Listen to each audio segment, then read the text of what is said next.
What's up guys, this is Rob from Rob MMA, and today I'm going to do my first video, which is showing you my picks and predictions for UFC 274 Charles Oliveira vs Justin Gaethje. But to tell you right now, right off the start, I'm just going to mainly feature the fights that are also on verdict. But to start off, I'm going to give you my pick on a fight that is not featured on verdict, which is Royval versus Schnell. Both are great fighters, and to be honest, that fight should have already happened, but I mean, at least now it did. So I'm not going to talk a lot about this fight, so I'm just gonna say that I picked Brandon via unanimous decision. So now the first fight on verdict is Randy Brown vs Khaos Williams. I personally think that if it's a quick fight, it will be a TKO for Khaos in the first round. But if it's a long fight, then Randy will win with his wrestling. And I kind of have the feeling that this UFC card is not going to have a lot of finishes, so I will take Randy via unanimous decision as well. Next up, we have two legends battling each other, which is Donald Cowboy Cerrone versus Joe Lauzon.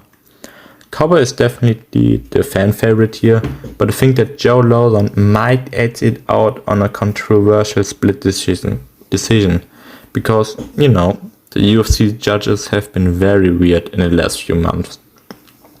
And I also think that the weight cut might play a role for Cowboy, so I will take Joe Lauzon. We then get into another veterans fight, which is Mauricio Shogun versus Ovince-Saint Preux. So here I take OSP because he's the young fighter, he's more athletic, and I see him picking Shogun apart with his striking. But I could also see a sub for OSP if it goes to the ground. Nonetheless, I take OSP via unanimous decision. Now we go on to the third to last fight, which is a big one, and it's Michael Iron Chandler versus Cucuy Ferguson. Oh man, many fans said that this fight shouldn't have happened, but here we are. So, to be fair, I like both guys. Tony is just a legend with his odd personality, and he was one of the most feared men in this division. But he has been on a decline in his last three fights.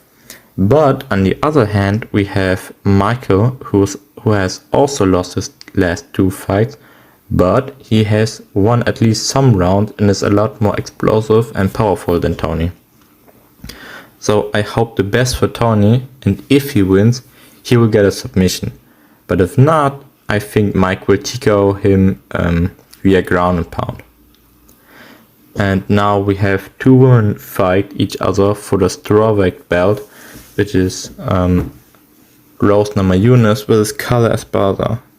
They already have fought in the past, I think in 2013 or 14, when both of them were really unexperienced, and Carla won via was it TKO? I think it was a TKO.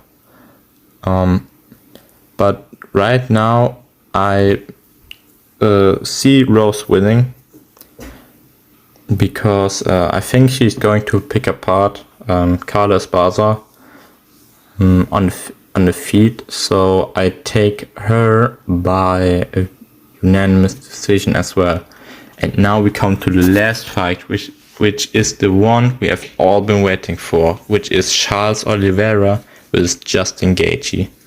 So I also love both of these guys, and I personally think that I like Charles more as a person, but I prefer Justin's fights, if you get what I'm saying.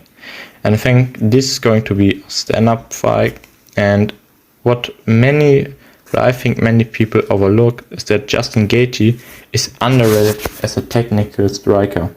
I get it, he likes to brawl, swing, and has some dynamite in his hands, but his defense and counters have improved a lot in his last fights. Now, Charles Oliveira, on the other hand, has missed weight and can't defend his title anymore. And many people think that his mind is now weakened, and therefore he will quit in the fight like in the past. But I know that Charles Oliveira will fight through this, and his mentality has truly been tested, and I'm sure that he can submit Justin Gaethje in the second round.